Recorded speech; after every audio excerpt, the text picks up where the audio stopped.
guys, thanks for clicking on this video. This video is about protein, energy, malnutrition, which is discussed in the NCERT on page number 266 in the chapter digestion and absorption. And I'd recommend, instead of watching this video only once, so you can speed it up and watch it multiple times so there are better chances of retaining the information. We're gonna do everything starting from here until here. So PEM results to dietary deficiencies of proteins in total food calories. That's very obvious, and it is widespread in many underdeveloped countries. It affects large sections of population during droughts, famine, political turmoil, etc. This happened in Bangladesh during Liberation War, and it happened in Ethiopia during the severe drought. Basic information just to tell you that it affects larger sections of population only during such extreme conditions. PEM affects infants and children to produce marasmus and kwashiorkor respectively.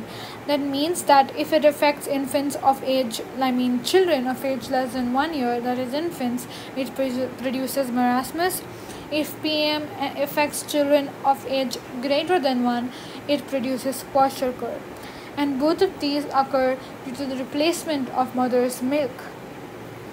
If mother's milk is replaced too early by other foods which are poor in both proteins and caloric value, marasmus is produced, that is why it is simultaneous deficiency of both proteins and calories.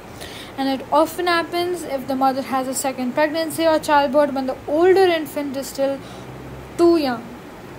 But if the mother's milk is replaced by a high calorie, low protein diet, then kwashiorkor is produced, and it is a protein deficiency unaccompanied by calorie deficiency.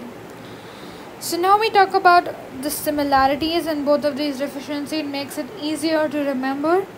The first point is, we have already discussed the first point.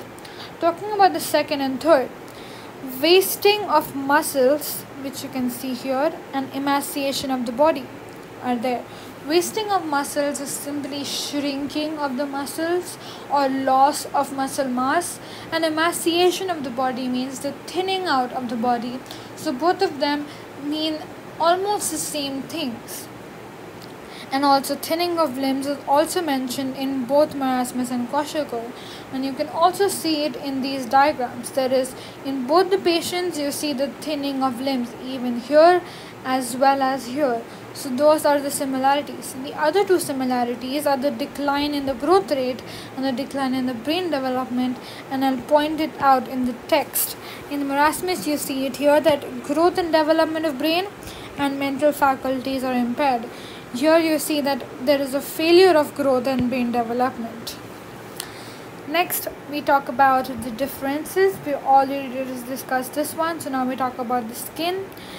In marasmus, obviously due to the thinning of limbs, emaciation of the body, the skin becomes wrinkled. It's mentioned here, it becomes dry, thin and wrinkled.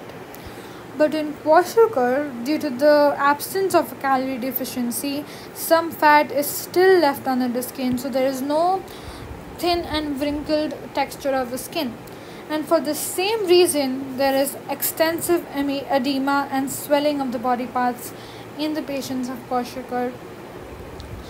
And as you can see here, there is protruted stomach, there is bulging eyes, there is swollen moon face. Lot of things, edema, swelling is there due to the lack of calorie deficiency. One last but not least, the point about tissue proteins is mentioned in marasmus. Nothing about tissue proteins is mentioned in kwashiorkor. It is only mentioned in marasmus, so it's important to focus there that protein deficiency impairs growth and replacement of tissue proteins in marasmus. So that's something that could be missed easily, so shouldn't be missed. And that's all I have for you for PEM. Thanks for watching.